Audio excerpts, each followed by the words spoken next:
마가복음 12장 1절부터 10절까지 말씀 합독하도록 하겠습니다.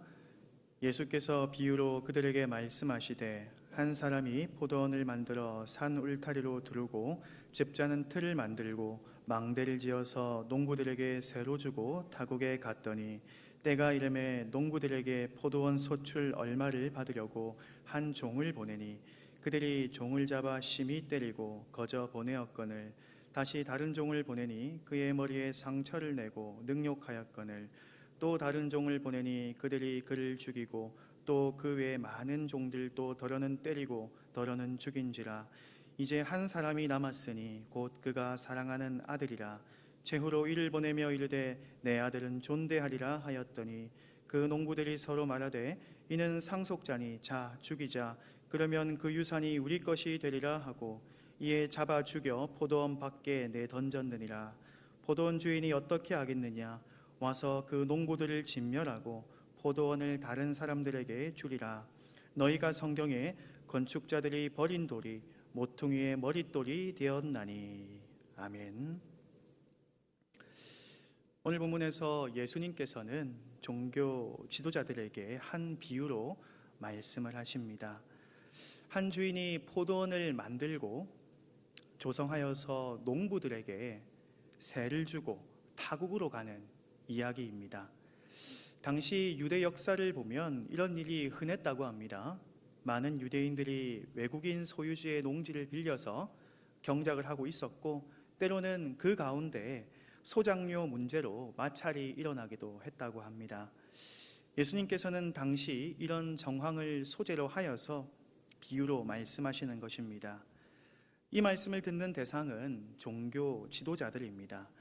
마가복음 11장 27절을 보시면 대제사장들과 서기관과 장로들이 바로 이 종교 지도자들임을 알 수 있습니다.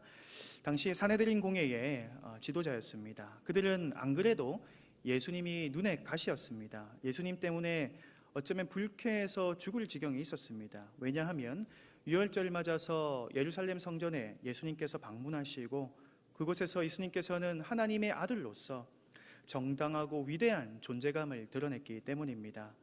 제사장과 서기관과 장로들은 그때의 성전을 중심으로 자기들만의 권력을 쌓고 마치 권력을 성처럼 쌓아서 이로부터 주어지는 권력과 돈에 심취해서 즐기며 살아가고 있었습니다. 그렇기 때문에 예수님의 등장만으로도 그들의 권력과 입지에 큰 영향력을 주기 때문에 그들에게는 여간 불편하고 거슬리는 일이 아닐 수 없었습니다. 그래서 그들은 예수님께 경멸과 반감이 가득한 말로 말합니다. 과연 당신이 무슨 권위로 이 일들을 하는가?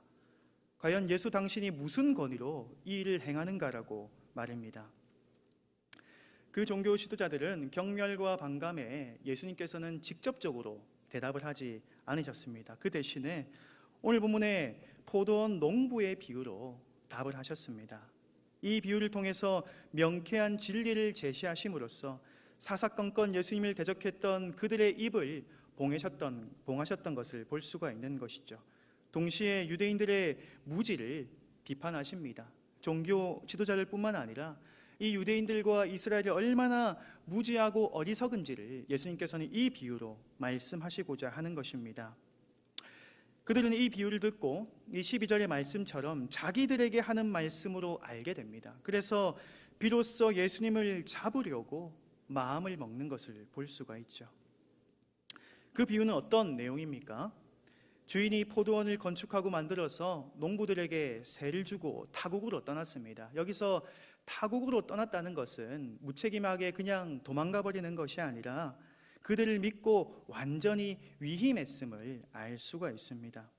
그리고 주인은 농부들에게 한 종을 보냅니다. 왜 종을 보내는 것일까요? 바로 포도원의 소출을 받으려는 것입니다. 이것은 아주 정당한 요구입니다.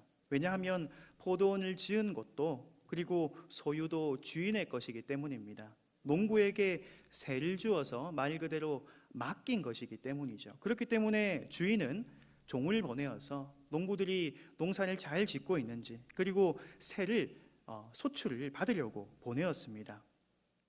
2절 중반에 보시면 이 세를 받는 것도 포도원 소출의 얼마를 받으려고 라고 기록되어 있습니다. 즉 소출 전부를 빼앗는 것이 아닙니다. 바로 소출 일부를 받으려는 주인의 모습을 볼 수가 있죠. 결코 주인은 악덕 주인이 아닙니다. 내가 내 땅이기 때문에 거기서 나온 열매는 모두 다 내 것이다라는 그런 다 뺏어가는 그런 악덕 주인이 아니라 자비롭고 너그러운, 그리고 원리 원칙에 입각한 주인임을 알 수가 있는 것이죠. 자, 여기서 주인은 누구이겠습니까? 바로 하나님입니다. 그리고 농부는 누구이겠습니까? 바로 이스라엘 백성 유대인입니다. 더 자세히는 종교 지도자들이 되겠습니다. 그리고 바로 주인이 보낸 종은 누가 되겠습니까? 바로 선지자들이 되는 것입니다. 이 농부들은 주인이 보낸 종을 맞이하였습니다. 오늘 본문에 보시면 그 종을 어떻게 대하고 있습니까? 환대하고 그 종에게 합당한 소출을 주고 있습니까? 아니면 그들을 박해하고 그들을 심히 때리고 있습니까? 바로 후저와 같이 그들을 심히 때리고 거저 보내었습니다. 아무것도 주지 않고 그 종을 그냥 때리고 보내었습니다. 다시 주인은 종을 보냅니다. 두 번째로 종을 보낼 때 이 농부들은 머리에 상처를 내고 능욕했다라고 성경은 기록하고 있습니다. 그리고 세 번째로 종을 보내었을 때는 그 농부들이 어떠했습니까? 심지어 그 종을 죽이는 것을 볼 수가 있습니다. 5절에 그 외에도 많은 종들을 보내었는데도 때리고 죽였다라고 성경은 기록합니다. 그렇다면 그 농부들은 왜 그런 행동을 했던 것일까요? 그들의 마음에 욕심이 들끓었기 때문입니다. 처음에는 그를 불러준 주인의 은혜를 잘 상기시켰습니다. 나는 이것을 맡아서 일하는 사람이고 나는 청직일 뿐이다라고 생각했을지 모르겠습니다. 하지만 그런 주인의 은혜는 온데간데 없고 그 포도원을 자신의 것으로 생각하고 그 물욕에 사로잡혀서 광기 어린 행동을 보이고 있는 것입니다. 하나님이 보내신 수많은 선지자들, 그 선지자들을 대적하고 핍박한 이스라엘의 무지와 헛된 욕심이 잘 드러나는 것입니다.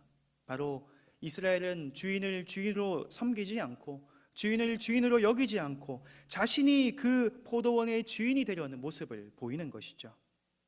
주인의 마음은 어떻겠습니까? 마음이 찢어질 듯 아플 것입니다. 그렇지만 그 주인은 농부들의 마음을 돌이키고자 그를 포기하지 않는, 그 농부들을 포기하지 않는 마음으로 결국 그가 사랑하는 아들까지, 그 사랑하는 아들마저 보내려고 결심을 하게 되는 것입니다. 6절 말씀을 함께 한번 읽어보겠습니다. 6절입니다. 이제 한 사람이 남았으니 곧 그가 사랑하는 아들이라. 최후로 이를 보내며 이르되 내 아들은 존대하리라 하였더니, 내 아들은 존대하리라. 최후로 사랑하는 내 아들을 보낼 것이다. 그런데 그 주인의 기대와는 다르게 광기 어린 농부들은 7절의 말씀과 같이 이 아들은 상속자니 이 아들을 죽이면 유산이 우리의 것이 된다라고 생각합니다. 얼마나 악한 생각입니까? 이 아들을 죽이면 이 상속자가 죽기 때문에 이 유산이 바로 우리의 것이 될 것이다라는 그런 불의한 생각을 하는 것입니다. 결국 그 아들을 어떻게 하고야 맙니까? 그 아들을 죽이고야 맙니다. 사랑하는 성도 여러분, 이 아들은 누구일까요? 바로 예수 그리스도이십니다. 이스라엘과 지도자들은 자신의 뜻과 맞지 않는 수많은 선지자들을 배척하고 박해하며 죽여왔습니다. 수많은 선지자들을 하나님께서는 보내셨습니다. 마치 주인이 이 종을 보냈던 것과 같습니다. 그런데 결국 그 수많은 선지자들을 배척하는 것에서 그치지 않고 그 주인의 아들인 사랑하는 아들 예수 그리스도마저 죽음으로 끝까지 하나님을 대적하는 것을 말씀하고 있는 것이죠. 그들은 주인이 자신을 불러주었던 은혜를 잃어버리고야 말았습니다. 청지기 정신을 잃어버렸습니다. 대신 광기 어린 물욕과 명예욕만 그들 마음에 들끓고 있습니다. 자기의 유익을 위해서 물불 가리지 않는 악한 인간의 모습만 남아있는 것입니다. 당시 성전에서 자기의 권력에 막 성을 쌓고 있었던 종교 지도자들의 모습과 너무 닮았지 않습니까? 또한 예수님을 하나님의 아들로 메시아로 받아들이지 못하는 그 유대인들, 이스라엘의 모습과 너무 닮아 있는 것 같습니다. 예수님께서 바른 진리로 그들에게 수없이 말씀하여도 그들 안에는 찔림이 없고 회개가 없습니다. 대신에 자기가 가진 그 알량한 권력으로, 힘으로 예수님을 대적하기에 급급한 것입니다. 나의 자리가 뺏길까봐, 나의 돈이 뺏길까봐, 나의 명예가 뺏길까봐 그것을 막아내기에 급급한 것이죠. 그들에게 있어서 예수님의 등장은 분명 걸림돌이었습니다. 결국 그들은 걸림돌을 제거하려고 하는 것이죠. 하나님의 아들, 약속된 메시아를 메시아로 받아들이지 못하고 죽이고야만은 무지하고 악한 선택을 하고야 마는 것입니다. 하나님의 아들을 십자가에 못 박는 최악의 범죄를 저지르고 마는 것이죠. 이것은 종교 지도자들의 시기심과 또한 많은 무리들의 어리석음이 빚어낸 결과입니다. 그리고 본디오 빌라도의 비겁함이 함께 합작하여서 만들어낸 비참한 결과물이 되고야 말았습니다. 하지만 이런 무지와 지독한 악행과 수많은 불법 가운데서도 하나님께서는 역설적이게도 예수 그리스도의 비참한 십자가의 죽음을 통해서 구원의 역사를 이루어 가시는 것을 볼 수가 있습니다. 오늘 본문 10절과 11절 말씀을 보시면 시편 118편 22절 말씀을 인용하고 있습니다. 이스라엘은 메시아이신 예수 그리스도를 마치 건축자들이 버린 돌처럼 하찮은 것으로 취급했다는 것입니다. 건축자들이 그냥 버려지는 돌처럼 하찮게 이스라엘과 유대들은 예수님을 배척했지만 바로 그 주인 아버지 하나님께서는 그 버려진 돌, 예수 그리스도를 건물 모퉁이의 머릿돌로 삼아서 건물의 가장 주축이 되고 중심이 되는 머릿돌로 삼으셔서 바로 구원의 역사를 이루어 가시는 것을 볼 수가 있는 것이죠. 무엇을 말하는 것일까요? 유대의 지도자들의 시기심과 무리의 어리석음과 빌라도의 비겁함과 수많은 악행과 죄악과 불법 속에서도 하나님께서는 스스로 하나님의 역사, 하나님의 구원의 역사를 계속해서 이루어 가신다는 사실입니다. 어쩌면 우리 예수님께서는 그들의 불의함과 무지를 다 아심에도 불구하고, 그것을 다 아심에도 불구하고 이런 자격 없고 가치 없는 죄인들을 구원하시기 위해서 십자가에 오르셨다는 것입니다. 사랑하는 성도 여러분, 우리 예수님의 십자가의 희생과 사랑이 얼마나 위대합니까? 이 고난주간 그 주님이 걸어가셨던 그 골고다 언덕 십자가의 길을 깊이 묵상하시기 바랍니다. 아무런 가치 없고 아무런 자격 없는 이 죄인들을 위해서 무지한 무리들과 정말 가증스러운 이 종교 지도자들과 같은 이런 나의 욕망이 들끓는 우리와 같은 존재들을 위해서 갖은 박해와 수모와 고난을 겪으시고 십자가에서 대속하여 주심으로 이루신 놀라운 사랑 안에 거하는 귀한 성도님들 되시기 바랍니다. 오늘은 고난주간 수요일입니다. 당시 유대인들 지도자들 같이 우리 마음속에 이런 들끓는 탐욕과 이기심이 있다면 더욱 절제하기를 소망합니다. 대신에 주님이 걸어가신 겸손의 길, 그 긍휼의 길, 순종의 길로 걸어가시는 참되고 복된 성도님들 되시길 주님의 이름으로 축복합니다.